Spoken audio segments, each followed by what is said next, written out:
year we successfully completed 20 years. 20 years of Kakatiya. అంటే ఒక మనిషి లైఫ్ 70 years అనుకుంటే 20 years అనేది చాలా చాలా లాంగ్ పీరియడ్. అటువంటి 20 yearsను ఈ ఇయర్ తోటి మన కాకతీయ స్కూల్ సక్సెస్ఫుల్గా కంప్లీట్ చేసింది. ఇంత సక్సెస్ఫుల్గా కంప్లీట్ చేసడానికి కారణమైన పేరెంట్స్కు, వెల్ విషర్స్కు అందరికీ కూడా మన కాకతీయ స్కూల్ తరఫున మేము మనస్ఫూర్తిగా థ్యాంక్స్ చెప్పుకుంటున్నాము. ఈ 20 సంవత్సరాలలో ఎన్నో ఛాలెంజెస్ ఫేస్ చేసినాం.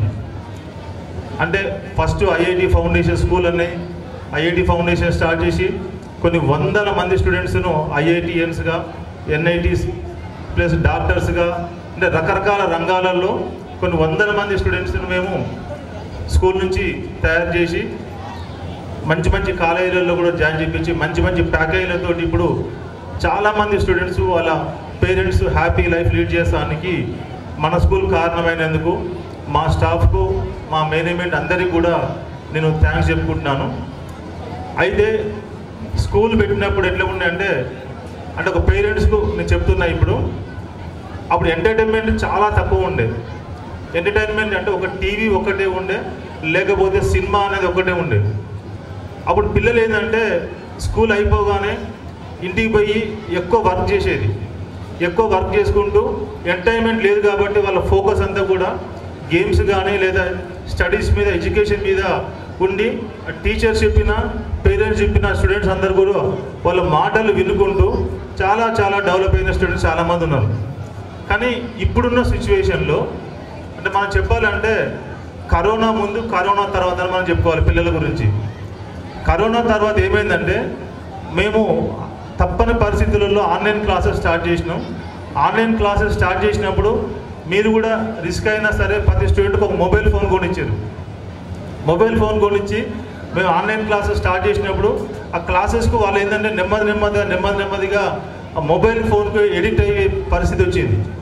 ఈ కరోనా అయిపోయింది, మళ్ళీ ఫిజికల్గా మేము క్లాసెస్ స్టార్ట్ చేసినాం. కానీ ఆ ఎడిక్షన్ అనేది పోలేదు పిల్లలకు. ఎడిక్షన్ పోకుండా ఇప్పటికీ కూడా నాకు 90% ఆఫ్ పేరెంట్స్ స్కూల్లో ఏం కంప్లైంట్స్ ఉండట్లేదు. ఒకే ఒక కంప్లైంట్ ఏంటంటే, సార్ మా పిల్లవాడు ఇంటికి రాగానే మొబైల్ ఫోన్ యూజ్ చేస్తున్నాడు సార్, మొబైల్ ఫోన్ యూజ్ చేస్తున్నాడు సార్, మొబైల్ ఫోన్ యూజ్ చేస్తున్నాడు సార్ అని అందరు పిల్లలు కంప్లైంట్స్. అయితే అది మేనేజ్మెంట్గా మేము చేసేదానికంటే మా ప్రయత్నం ఉంటుంది. దాంతోపాటు పేరెంట్స్ ప్రయత్నం కూడా ఖచ్చితంగా ఉంటే మనం ఏంటంటే ఈ పిల్లలను మనం సర్దిద్దుకోవచ్చు.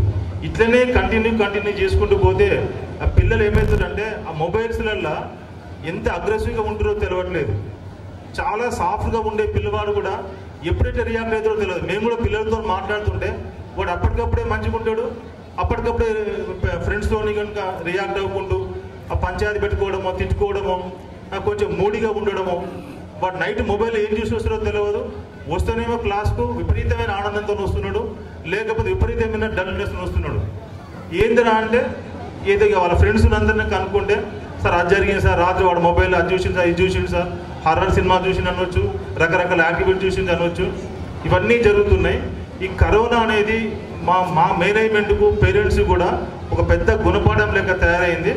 సో మేము పేరెంట్స్కు అడ్వైజ్ చేసేది ఏంటంటే, ఒక్క మొబైల్ ఫోన్ అనేది ఒక భూతం లెక్క ప్రతి ఇంట్లో జ్వరబడిపోయి పిల్లలు కూడా ఏం చేస్తారంటే, ఒక పేరెంట్ మొన్న నాకు ఫోన్ చేసి, సార్ మా వాడు మొబైల్ ఇవ్వకపోతే అన్నం తినట్లేదు సార్ అంటున్నాడు. మొబైల్ తినకపోతే అన్నం తినట్లేదు సార్ అంటే నేను ఏం చేసిన అంటే ఆ మొబైల్ తీసుకొచ్చి నా లాకర్లో పెట్టించిన. 2 రోజులు ఏడ్చిండు. తర్వాత వాడు ఏం చేసిండు, అన్నం తిన్నాడు, చదువుకుంటుండు, చాలా మంచిగా ఉన్నాడు. ఇప్పుడు ఆ పేరెంట్ ఏమంటున్నాడంటే, సార్ మా వాడు బాగా సెట్ చేయండి సార్, మా వాడు చదవకుండా ఏం లేదు కానీ మొబైల్ చూడకుండా సార్ అనే కాడికి వచ్చింది. కాబట్టి మార్పు అనేది మా వైపు నుంచి ఎట్లా మేము ప్రయత్నం చేస్తాం. పేరెంట్స్గా మీరు కూడా ఆ మార్పును ఆస్వాదించండి.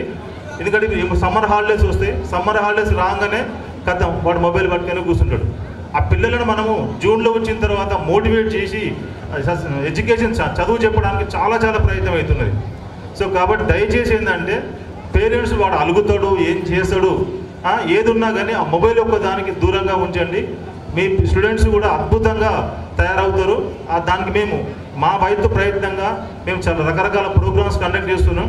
నెక్స్ట్ ఇయర్ చాలామంది పేరెంట్స్ ఏమంటారు అంటే సార్ మన స్కూల్లో అంటే మన స్కూల్లో కాదు, ఇంతకుముందు చాలా స్కూళ్ళల్లో కేరళ టీచర్స్ ఉండి ఇంగ్లీష్ చాలా బాగా మాట్లాడారు సార్ పిల్లలందరూ. ఇప్పుడు మనం ఐఐటి ఫౌండేషన్ అని చెప్పేసి మ్యాథ్స్, ఫిజిక్స్, కెమిస్ట్రీ మీద బాగా ఫోకస్ చేయడం వల్ల కొద్దిగా స్పోకెన్ తగ్గుతుందని చెప్పేసి చాలా కంప్లైంట్ కూడా చేస్తున్నారు. అందుకే నెక్స్ట్ ఇయర్ నుంచి మనం ఏం చేస్తున్నాం అంటే ఈ ప్రొఫైల్ అనే ఒక ప్రోగ్రామ్ ఒకటి మనం తీసుకొస్తున్నాం. April 3 ఒక పేరెంట్స్ మీట్ ఉంటుంది. ఆ ప్రోగ్రామ్ తోటి ప్రైమరీ స్టూడెంట్స్ చాలా అద్భుతంగా ఇంగ్లీష్ మాట్లాడే విధంగా మేము ఎన్నో ప్రయత్నాలు చేసినాం. పిల్లలకు పెనాల్టీ వేయడం కానీ రకరకాలుగా చేసినా కానీ అది మార్పు రావట్లేదు. ఆ ప్రోగ్రామ్ అనేది నెక్స్ట్ ఇయర్ ఇంప్లిమెంట్ చేస్తే ఖచ్చితంగా ప్రైమరీ స్టూడెంట్స్ వితిన్ 6 months లోపల అద్భుతంగా ఇంగ్లీష్ మాట్లాడగలుగుతారు. ఆ ఒక్క లోపాన్ని పేరెంట్స్ నాకు చాలాసార్లు రిమైండ్ చేస్తున్నారు. ఆ లోపాన్ని మేము సరిదిద్దుకుంటాం. సో మీ కోఆపరేషన్ ఇదే విధంగా ఉంటే ఇంకా 20 years కూడా మేము ఖచ్చితంగా సక్సెస్ఫుల్గా స్కూల్ రన్ చేయగలుగుతామని చెప్తున్నాను. Thank you very much. Thank you, sir, for your precious message. Hope our students will put your words in their future endeavors.